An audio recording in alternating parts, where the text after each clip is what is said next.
കേരളം ഇതുവരെ കണ്ടിട്ടില്ലാത്ത സാമ്പത്തിക പ്രതിസന്ധിയാണ് നിലവിലെന്ന് ധനമന്ത്രി തോമസ് ഐസക്. സാമ്പത്തിക സുസ്ഥിരത കൈവരിക്കാനുള്ള നടപടികൾ സ്വീകരിക്കും.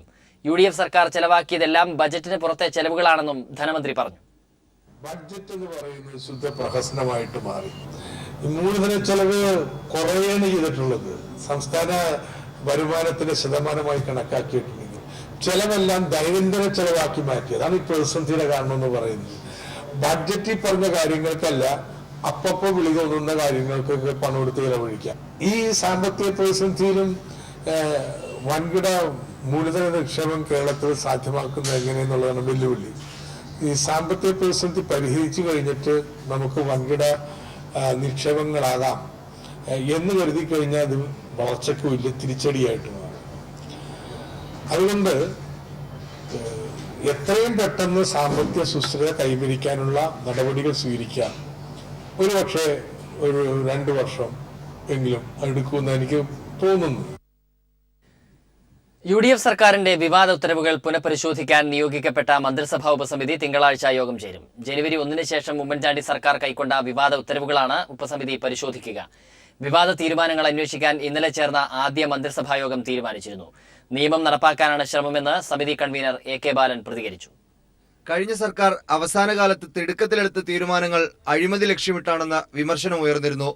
ഈ സാഹചര്യത്തിലാണ് ജനുവരി 1 ശേഷമുള്ള സർക്കാർ തീരുമാനങ്ങൾ പരിശോധിക്കാൻ ഇന്നലെ ചേർന്ന ആദ്യ മന്ത്രിസഭാ യോഗം തീരുമാനിച്ചത്. ഇതിനായി രൂപീകരിച്ച മന്ത്രിസഭാ ഉപസമിതിയുടെ ആദ്യ യോഗം തിങ്കളാഴ്ച ചേരും. പ്രതികാര നടപടി സ്വീകരിക്കില്ലെന്നും എന്നാൽ നിയമം നടപ്പാക്കുമെന്നും സമിതി കൺവീനർ AK ബാലൻ പറഞ്ഞു. ഭരണകക്ഷിയായാലും ശരി, പ്രതിപക്ഷത്തായാലും ശരി, അഴിമതിക്കാരാണോ നേതൃത്വം കൊടുക്കുന്നത്, ആരാണോ അഴിമതി നടത്തുന്നത്, അവരെ നിയമത്തിൻ്റെ മുമ്പിൽ കൊണ്ടുവന്ന് നിയമപരമായി ശിക്ഷിക്കുക. അല്ലാതെ ഏതെങ്കിലും പാർട്ടി ഓഫീസിൽ നിന്നുള്ള ശിക്ഷയല്ല, നിയമത്തിൻ്റെ മുമ്പിൽ കൊണ്ടുവരിക. അതാണ് ഗവൺമെൻറ്റിൻ്റെ ബാധ്യത. പിന്നെ ചെയ്യേണ്ടത് കോടതികളാണ്. അപ്പം നിയമത്തിൻ്റെ മുമ്പിൽ കൊണ്ടുവരുന്ന പ്രക്രിയയിൽ ഭരണപക്ഷമെന്നോ പ്രതിപക്ഷമെന്നോ നോക്കില്ല.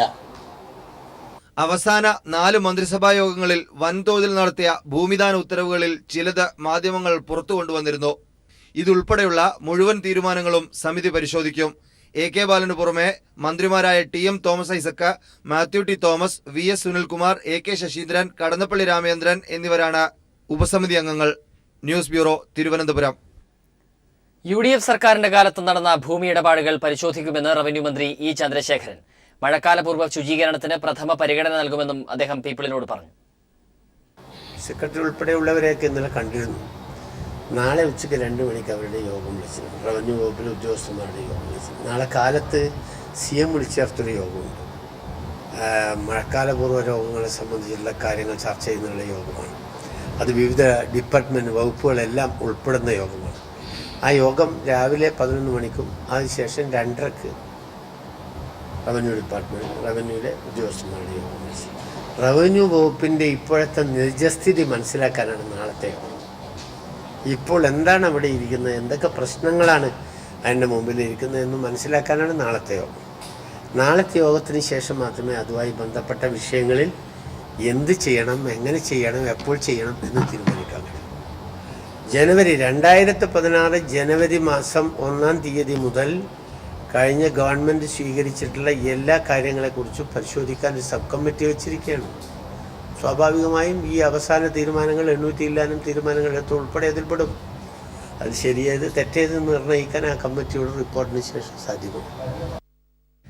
കടൽക്കൊലക്കേസിൽ ഇന്ത്യയിൽ കഴിയുന്ന ഇറ്റാലിയൻ നാവികന് ഉപാധികളോടെ നാട്ടിലേക്ക് മടങ്ങാൻ സുപ്രീം കോടതി അനുമതി നൽകി. നാവികൻ സാൽവത്തോറോ ജെറോണിന്റെ ഹർജി പരിഗണിച്ചാണ് അനുമതി. നാവികന്റെ ആവശ്യം ഇന്ത്യ എതിർത്തില്ല. കടൽക്കൊലക്കേസിൽ അന്താരാഷ്ട്ര മധ്യസ്ഥ കോടതി വിധി ഇന്ത്യക്ക് അനുകൂലമായാൽ നാവികർ മടങ്ങിവരണം. ഇക്കാര്യത്തിൽ ഉറപ്പ് ഇറ്റാലിയൻ എംബസി എഴുതി നൽകണമെന്നും സുപ്രീം കോടതി ആവശ്യപ്പെട്ടു. കടൽക്കൊലക്കേസ് പരിഗണിക്കുന്ന അന്താരാഷ്ട്ര മധ്യസ്ഥ കോടതി വിധി ഇന്ത്യക്ക് അനുകൂലമായാൽ നാവികൻ മടങ്ങിവരണം. ഇക്കാര്യത്തിൽ ഇന്ത്യയിലെ ഇറ്റാലിയൻ എംബസി രേഖാമൂലം ഉറപ്പ് നൽകണം. ഇറ്റലിയിൽ കഴിയുകയാണെങ്കിലും നാവികൻ ഇന്ത്യയുടെ അധികാര പരിധിയിലായിരിക്കും. പാസ്പോർട്ട് ഇറ്റാലിയൻ അധികൃതർക്ക് നൽകണം തുടങ്ങി ഉപാധികളോടെയാണ് സാൽവത്തോറോ ജെറോമിന് നാട്ടിലേക്ക് പോകാൻ സുപ്രീം കോടതി അനുമതി നൽകിയിരിക്കുന്നത്. നാട്ടിലേക്ക് മടങ്ങണമെന്ന നാവികന്റെ ആവശ്യം കേന്ദ്ര സർക്കാർ എതിർത്തില്ല. മാനുഷിക വശം പരിഗണിച്ച് എതിർക്കുന്നില്ലെന്നാണ് കേന്ദ്ര സർക്കാർ സുപ്രീം കോടതി അറിയിച്ചത്. സാൽവത്തോറോ ജെറോമിനൊപ്പം കടൽക്കൊലക്കേസിൽ പിടിക്കപ്പെട്ട മാസിമിലാനോ ലത്തോറയും നേരത്തെ ചികിത്സയ്ക്കായി ഇറ്റലിയിലേക്ക് മടങ്ങിയിരുന്നു. ഇയാൾക്കും ഇനി ഇന്ത്യയിലേക്ക് വരേണ്ടതില്ല.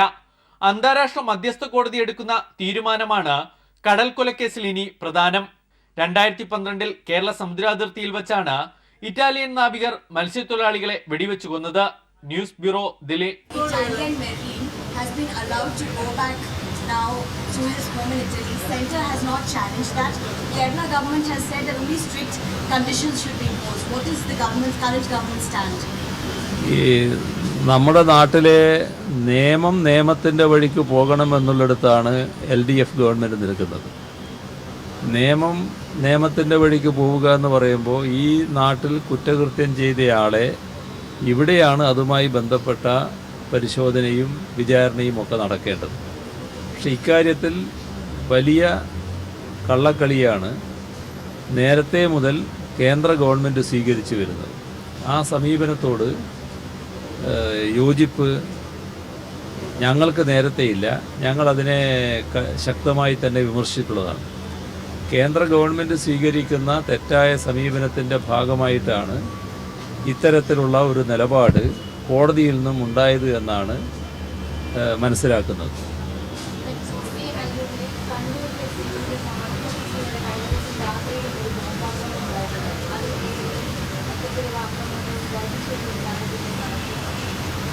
പൊതുവിൽ നമ്മുടെ സംസ്ഥാനത്തിൻ്റെ നിലയെടുത്ത് പരിശോധിച്ചാൽ അത്തരം സംഭവങ്ങളിൽ വലിയ തോതിലുള്ള കുറവുകളാണ് ഉണ്ടായിട്ടുള്ളത്. എന്നാൽ ഇങ്ങനെയൊരു സംഭവം ഉണ്ടായിട്ടുണ്ടെന്നുള്ളത് ശരിയാണ്. നേരത്തെ ഉള്ളതിൽ നിന്ന് കുറവ് തന്നെയാണ് ഇപ്പോൾ സംഭവിച്ചിട്ടുള്ളത്. മുഖ്യമന്ത്രി പിണറായി വിജയൻ മാധ്യമങ്ങളോട് സംസാരിക്കുകയായിരുന്നു. മറ്റു വാർത്തകളിലേക്ക്. മലാപ്പറമ്പ് സ്കൂൾ അടച്ചുപൂട്ടണമെന്ന ഹൈക്കോടതി ഉത്തരവ് നടപ്പാക്കാൻ അധികൃതർക്ക് ഇന്നും കഴിഞ്ഞില്ല. സ്കൂൾ പൂട്ടാനെത്തിയ AEOയെ നാട്ടുകാരുടെ പ്രതിഷേധത്തെ തുടർന്ന് പിന്മാറി.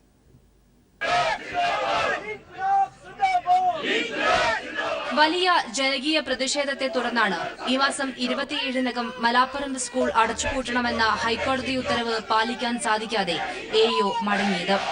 രാവിലെ 10 മണിയോടെ വൻ പോലീസ് സന്നാഹത്തോടെ സ്കൂൾ അടച്ചുപൂട്ടാൻ AEO എത്തി. എന്നാൽ സ്കൂൾ കവാടത്തിനുള്ളിലേക്ക് പോലും പ്രതിഷേധക്കാർ AEOയെ കടക്കാൻ അനുവദിച്ചില്ല. സ്ഥലത്ത് സ്കൂൾ സംരക്ഷണ സമിതിയും നാട്ടുകാരും DYFI SFI പ്രവർത്തകരും വൻ പ്രതിഷേധ വലയം സൃഷ്ടിച്ചിരുന്നു. സ്ഥലം MLA A പ്രദീപ് കുമാറും സ്കൂളിനകത്ത് ഉണ്ടായിരുന്നു. AEO എത്തിയ ഉടൻ തന്നെ ഗോബാക്ക് മുദ്രാവാക്യം വിളിച്ച് പ്രതിഷേധക്കാർ അണിനിരന്നു. പോലീസ് പ്രവർത്തകരെ തടഞ്ഞത് നേരിയ സംഘർഷത്തിലേക്ക് കാര്യങ്ങൾ നീങ്ങി. എന്നാൽ തനിക്ക് സംരക്ഷണം ലഭിക്കാതെ സ്കൂൾ പൂട്ടില്ല എന്ന നിലപാടിലായിരുന്നു AEO. എന്തായാലും ഇത്രയും ജനങ്ങൾ ഇവിടെയുണ്ട്, അവരുടെ ഇടയിൽ കൂടെ അങ്ങോട്ട് എനിക്ക് വളരെ സുരക്ഷിതമായി പോകാൻ പറ്റിയാൽ മാത്രമേ ഞാൻ പോകുള്ളൂ. വൻ പ്രതിഷേധത്തെ തുടർന്ന് AEO പിന്മാറി. ഹൈക്കോടതിയെ ഇക്കാര്യം ബോധിപ്പിക്കുമെന്നും AEO കുസുമം പറഞ്ഞു. News bureau, Kozhikode. നിയമപരമായ നടപടികൾ സ്വീകരിച്ച് മലാപ്പറമ്പ് സ്കൂൾ നിലനിർത്തുമെന്ന് വിദ്യാഭ്യാസ മന്ത്രി പ്രൊഫസർ C രവീന്ദ്രനാഥ് പറഞ്ഞു. നിയമ സെക്രട്ടറിയും മുഖ്യമന്ത്രിയും നിയമമന്ത്രിയും ഫിനാൻസ് മിനിസ്റ്ററും ഒക്കെ ആയിട്ട് ആലോചിച്ചിട്ട് നാളെയാണ് ലാസ്റ്റ് ഡേറ്റ്, നാളെ തന്നെ പോകുന്നത്. നാളെ തന്നെ കോടതിയിൽ പോകാനാണ് തീരുമാനമെങ്കിൽ കോടതിയിൽ തന്നെ പോകും. നിയമ നടപടികൾ സ്വീകരിച്ചുകൊണ്ട് നിയമപരമായി മലാപ്പറമ്പ് സ്കൂളായിട്ട് തന്നെ നിലനിർത്തും. ലാവ്ലിൻ കേസിൽ CBIയുടെ റിവിഷൻ ഹർജിയിൽ നേരത്തെ വാദം കേൾക്കാനാകില്ലെന്ന് ഹൈക്കോടതി. കേസിൽ കക്ഷി ചേരുന്ന ഹർജികളുടെ നിയമസാധുത ആദ്യം പരിശോധിക്കുമെന്നും ഹൈക്കോടതി വ്യക്തമാക്കി. CBIയുടെ റിവിഷൻ ഹർജി ഉടൻ പരിഗണിക്കണമെന്നാവശ്യപ്പെട്ട് ക്രൈം വാരിക എഡിറ്റർ TP നന്ദകുമാർ നൽകിയ ഉപഹർജിയാണ് ഹൈക്കോടതി പരിഗണിച്ചത്. കേസ് ഉടൻ പരിഗണിക്കണമെന്നാവശ്യപ്പെട്ട് KM ഷാജഹാനും ഉപഹർജി നൽകിയിരുന്നു. എന്നാൽ CBI റിവിഷൻ ഹർജി ഉടൻ പരിഗണിക്കാനാവില്ലെന്ന് ഹൈക്കോടതി വ്യക്തമാക്കി. 2009-2010 റിവിഷൻ ഹർജികളാണ് ഇപ്പോൾ പരിഗണിക്കുന്നത്. ഉപഹർജികൾ രാഷ്ട്രീയ പ്രേരിതമാണെന്ന് പിണറായി വിജയന് വേണ്ടി ഹാജരായ അഡ്വക്കേറ്റ് MK ദാമോദരൻ കോടതിയെ ബോധിപ്പിച്ചു. രാഷ്ട്രീയ പ്രേരിതമായാണ് ഇന്നലെ ഉപഹർജികൾ സമർപ്പിച്ചതെന്ന അഡ്വക്കേറ്റ് ദാമോദരന്റെ വാദം പരിഗണിച്ചാണ് കോടതി നടപടി. CBIയുടെ കേസിൽ കക്ഷി ചേരുന്നതിന് നന്ദകുമാറിന് എന്ത് കാര്യമെന്ന് ഹൈക്കോടതി ചോദിച്ചു. ഉപഹർജികളുടെ നിയമസാധുത ആദ്യം പരിശോധിക്കുമെന്ന് പറഞ്ഞ കോടതി ഇതിനായി അടുത്ത മാസം 9 മാറ്റി. News bureau, Kochi. 10 വർഷം പഴക്കമുള്ള 2000 cc മേലുള്ള ഡീസൽ വാഹനങ്ങൾ നിരോധിച്ചുകൊണ്ടുള്ള ഹരിത ട്രൈബ്യൂണൽ വിധിക്കെതിരെ കേരളം സുപ്രീം കോടതിയെ സമീപിക്കും. ഇതിന്റെ ഭാഗമായി മുഖ്യമന്ത്രി പിണറായി വിജയനെ ട്രാൻസ്പോർട്ട് കമ്മീഷണർ ടോമിൻ തച്ചങ്കരി കണ്ടു. 10 വർഷത്തിലധികം പഴക്കമുള്ളതും 2000 cc കൂടുതലുള്ളതുമായ വാഹനങ്ങൾ കോർപ്പറേഷനുകളിൽ നിരോധിച്ച ഹരിത ട്രിബ്യൂണലിന്റെ ഉത്തരവിനെതിരെയാണ് കേരളം സുപ്രീം കോടതിയെ സമീപിക്കുക. ഇതുമായി ബന്ധപ്പെട്ട് transport commissioner Tomin J Thachankary ഇന്ന് മുഖ്യമന്ത്രി പിണറായി വിജയനുമായി കൂടിക്കാഴ്ച നടത്തി. 1 മാസത്തിനു ശേഷം ഉത്തരവ് നടപ്പാക്കാനാണ് ഹരിത ട്രിബ്യൂണൽ നിർദ്ദേശിച്ചിരിക്കുന്നത്.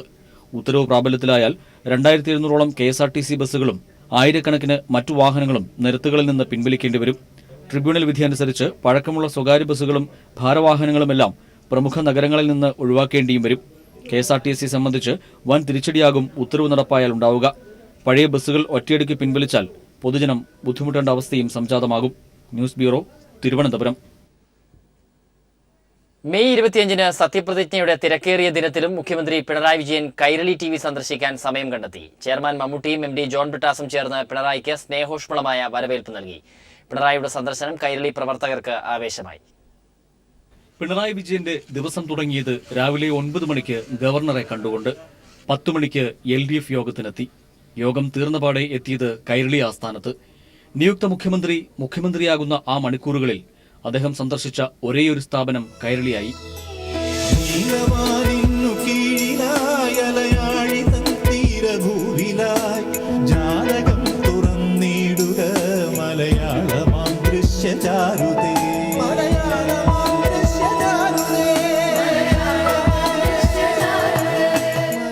ആ വികാരം കേരളത്തിന്റെ പുതിയ നായകൻ ഇങ്ങനെ വാക്കുകളിൽ പകർത്തി.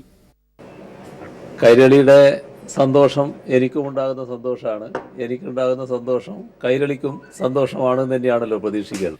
കൈരളി ചെയർമാൻ കൂടിയായ മഹാനടൻ ഭരത് മമ്മൂട്ടി അതൊരു പിറന്നാളാഘോഷ വേളയുമാക്കി. സന്തോഷം നമ്മൾ പ്രകടിപ്പിക്കുകയാണ്. അദ്ദേഹത്തിന്റെ ജന്മദിനം നമുക്ക് അദ്ദേഹത്തിന്റെ സാന്നിധ്യത്തിൽ ആഘോഷിക്കാൻ പറ്റിയിട്ടില്ല. അങ്ങനെ ഒരു വെടിക്ക് ഒരു 3-4 പക്ഷികളെ നമ്മളിവിടെ മേടിച്ചു. അപ്പൊ അദ്ദേഹത്തിന്റെ ഈ ആഘോഷത്തിന് വേണ്ടി ഞാൻ അദ്ദേഹത്തോട് തന്നെ കേക്ക് മുറിക്കാൻ പറയും.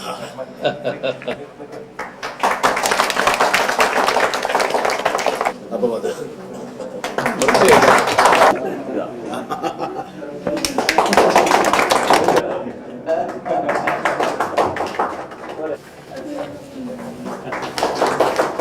കൈരളി കുടുംബത്തിന്റെ ആഹ്ലാദവും ആശംസകളും MD ജോൺ ബ്രിട്ടാസും പങ്കുവച്ചു. അദ്ദേഹത്തിന്റെ സ്ഥാനലബ്ധി എന്നുള്ളത് കൈരളി കുടുംബത്തിന്റെ കൂടി ഒരു വിജയമായിട്ടും സന്തോഷമായിട്ടും ഞങ്ങൾ കാണുന്നു. വളരെ തിരക്ക് പിടിച്ച ഒരു സമയമായിട്ട് പോലും അദ്ദേഹം കൈരളി കുടുംബാംഗങ്ങളോടൊപ്പം അല്പസമയം ചെലവഴിക്കാൻ വന്നതിൽ അദ്ദേഹത്തോട് നന്ദി ഞാൻ പറയുന്നു, കടപ്പാട് അറിയിക്കുന്നു. ഡയറക്ടർ ബോർഡ് അംഗങ്ങളും ജീവനക്കാരും ചേർന്നാണ് നിയുക്ത മുഖ്യമന്ത്രിയെ വരവേറ്റത്. നടൻ ദിലീപും സന്നിഹിതനായിരുന്നു. തിരക്കിട്ട പകലിലെ 3/4 മണിക്കൂർ കൈരളി ടവേഴ്സിൽ ചെലവിട്ട പിണറായി വിജയൻ കൈരളിക്ക് ഒരാഹ്വാനം കൂടി നൽകിയാണ് യാത്രയായത്. ഒരു പരസ്പര ബന്ധമാണ് നാം തമ്മിലുള്ളത്. ആ ബന്ധത്തിന്റെ അടിസ്ഥാനം നാടിനു വേണ്ടി കൈരളി നിർവഹിക്കുന്ന സേവനവുമാണ്. അത് തുടർന്ന് നല്ല രീതിയിൽ തന്നെ നിർവഹിക്കാൻ കൈരളിക്ക് കഴിയട്ടെ എന്ന് മാത്രം ഇപ്പോൾ ആശംസിക്കുന്നു.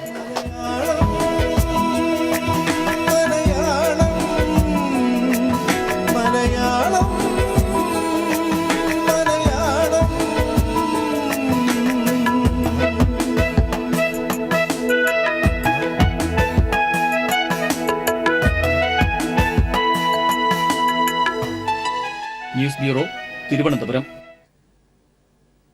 ജിഷ വധക്കേസ് പുതിയ അന്വേഷണ സംഘത്തിന് വിടാനുള്ള LDF സർക്കാരിന്റെ തീരുമാനത്തിൽ സന്തോഷമെന്ന് ജിഷയുടെ അമ്മ രാജേശ്വരി. പുതിയ അന്വേഷണ സംഘത്തിൽ പ്രതീക്ഷയുണ്ടെന്നും ജിഷയുടെ അമ്മ പ്രതികരിച്ചു.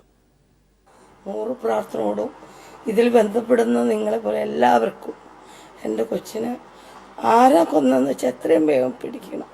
ഇത് ചെയ്യാൻ താമസിച്ചില്ല, പക്ഷെ അവനെ ഇതുവരെ പിടിച്ചിട്ടില്ല. അത് എത്രയും വേഗം പിടിച്ചവനെ എനിക്കൊന്ന് എൻ്റെ മുമ്പിൽ കൊണ്ടുവരണം.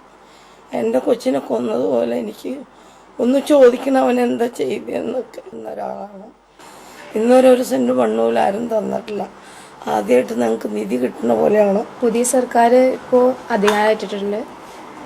അവരെടുത്തിരിക്കുന്ന തീരുമാനം വളരെ നല്ലതാണെന്ന് ഞാൻ പറയുള്ളൂ. പിന്നെ അന്വേഷണം അത് എത്ര ഉയർന്ന തലത്തിലുള്ള ഒരാളായാലും ഞങ്ങൾക്ക് വേണ്ടത് എൻ്റെ അനിയത്തിയെ കൊന്നത് ആരാണോ അയാളെ കണ്ടെത്തുക എന്നുള്ളത് മാത്രമാണ്. തിരുവനന്തപുരത്ത് 15-അംഗ ഓൺലൈൻ പെൺവാണിഭ സംഘം പോലീസ് പിടിയിലായി. 9 പുരുഷന്മാരും 6 സ്ത്രീകളുമാണ് ഓപ്പറേഷൻ ബിഗ് ഡാഡിയുടെ ഭാഗമായുള്ള പരിശോധനയിൽ പിടിയിലായത്. സംഘത്തിൽ ഒരു വിദേശ സ്ത്രീയുമുണ്ട്. 8 പെൺകുട്ടികളെ സംഘത്തിൽ നിന്ന് രക്ഷിക്കാനായതായി പോലീസ് പറയുന്നു. ഓപ്പറേഷൻ ബിഗ് ഡാഡിയുടെ ഭാഗമായിട്ടാണ് റെയ്ഡ് നടന്നത്. റെയ്ഡിൽ 4 സ്ത്രീകളും ഇടപാടുകാരായ 10 പുരുഷന്മാരും പിടിയിലായി. ഇതിൽ ഒരു ശ്രീലങ്കൻ യുവതിയും ഉൾപ്പെട്ടിട്ടുണ്ട്. വിവിധ ഓൺലൈൻ സൈറ്റുകളിലൂടെ മൊബൈൽ നമ്പർ നൽകിയ ശേഷം ഇടപാടുകാരെ വശത്താക്കുകയായിരുന്നു പെൺവാണിഭ സംഘത്തിന്റെ രീതി. തിരുവനന്തപുരം സ്വദേശി സീമയാണ് പെൺവാണിഭ സംഘത്തിന്റെ മുഖ്യ കണ്ണി. തിരുവനന്തപുരം ജില്ലയുടെ പല ഭാഗത്തു നിന്നാണ് പെൺവാണിഭ സംഘത്തെ ഓപ്പറേഷൻ ബിഗ് ഡാഡി സംഘം പിടികൂടിയത്. പിടിയിലായവരെ ഇന്ന് വൈകിട്ട് കോടതിയിൽ ഹാജരാക്കും. News bureau, Thiruvananthapuram. ദേശീയ യൂത്ത് അത്ലറ്റിക് മീറ്റിൽ കേരളത്തിന് ആദ്യ റെക്കോർഡ് സ്വർണം. കേരളത്തിന്റെ അനുമോൾ തമ്പി 3000 മീറ്റർ ഓട്ടത്തിലാണ് ദേശീയ റെക്കോർഡോടെ സ്വർണം നേടിയത്. വിവരങ്ങളുമായി സിജു കണ്ണൻ ചേരുന്നു. സിജു, പറയൂ. ദേശീയ യൂത്ത് അത്ലറ്റിക് മീറ്റിന്റെ ആദ്യ സെഷൻ പൂർത്തിയായി കഴിഞ്ഞു. ആദ്യ സെഷനിൽ 5 ഫൈനലുകളാണ് നടന്നത്. ഇന്ന് രാവിലെ നടന്ന ആദ്യ മത്സരത്തിൽ തന്നെ കേരളം റെക്കോർഡോട് കൂടി ഒരു സ്വർണം സ്വന്തമാക്കി. 3000 മീറ്റർ മത്സരത്തിൽ അനുമോൾ തമ്പിയാണ് റെക്കോർഡോട് കൂടി സ്വർണം നേടിയത്. നേരത്തെ സഞ്ജീവനി ജാദവ് സ്ഥാപിച്ച റെക്കോർഡാണ് അനുമോൾ തമ്പി മറികടന്നത്. അതോടൊപ്പം തന്നെ 3000 മീറ്റർ ആൺകുട്ടികളുടെ ഇനത്തിലും പ്രതീക്ഷയിൽ കേരളം വെച്ച് പുലർത്തിയിരുന്നെങ്കിലും ഇതിൽ മെഡൽ നേടാനായില്ല. പിന്നീട് മറ്റൊരു വെള്ളിയാണ് ഇപ്പോൾ കേരളത്തിന് ലഭിച്ചിരിക്കുന്നത്. ഹൈജമ്പിൽ സായി തിരുവനന്തപുരത്തിന്റെ ആരോമലിലൂടെ ഒരു വെള്ളിയും കേരളം സ്വന്തമാക്കി. ഇനിയിപ്പോൾ നടക്കാനിരിക്കുന്നത് പെൺകുട്ടികളുടെ ലോങ് ജമ്പ് മത്സരം, അതോടൊപ്പം തന്നെ ജാവലിൻ ഗേൾസ്, അതോടൊപ്പം ഷോർട്ട് പുട്ട്, പിന്നെ അതിനുശേഷം ഈ മീറ്ററിന്റെ ഏറ്റവും ഗ്ലാമർ ഇനമായ 100 മീറ്റർ മത്സരമാണ്. ഏറ്റവും വേഗമേറിയ താരത്തെ ഇന്ന് തന്നെ അറിയാൻ സാധിക്കും. ഉച്ചയ്ക്ക് ശേഷം 3 മണിയോടുകൂടി 100 മീറ്റർ മത്സരം നടക്കുന്നു. 100 മീറ്റർ മത്സരത്തിലും കേരളം വലിയ പ്രതീക്ഷകൾ വച്ചു പുലർത്തുന്നുണ്ട്. അതോടൊപ്പം തന്നെ ലോങ് ജമ്പ്, പെൺകുട്ടികളുടെ വിഭാഗം ലോങ് ജമ്പ് മത്സരത്തിൽ ലിസ്ബത്ത് കരോളിൻ ജോസഫ്, ആൽഫി ലൂക്കോസ്, അതോടൊപ്പം തന്നെ രൂപ എന്നിവർ മത്സരിക്കുന്നുണ്ട്. ഇവർ 3 പേരിലൂടെയും മെഡൽ തന്നെയാണ് കേരളം പ്രതീക്ഷിക്കുന്നത്. ശരി, സിജു ആണ് വിവരങ്ങൾ പങ്കുവച്ചത്.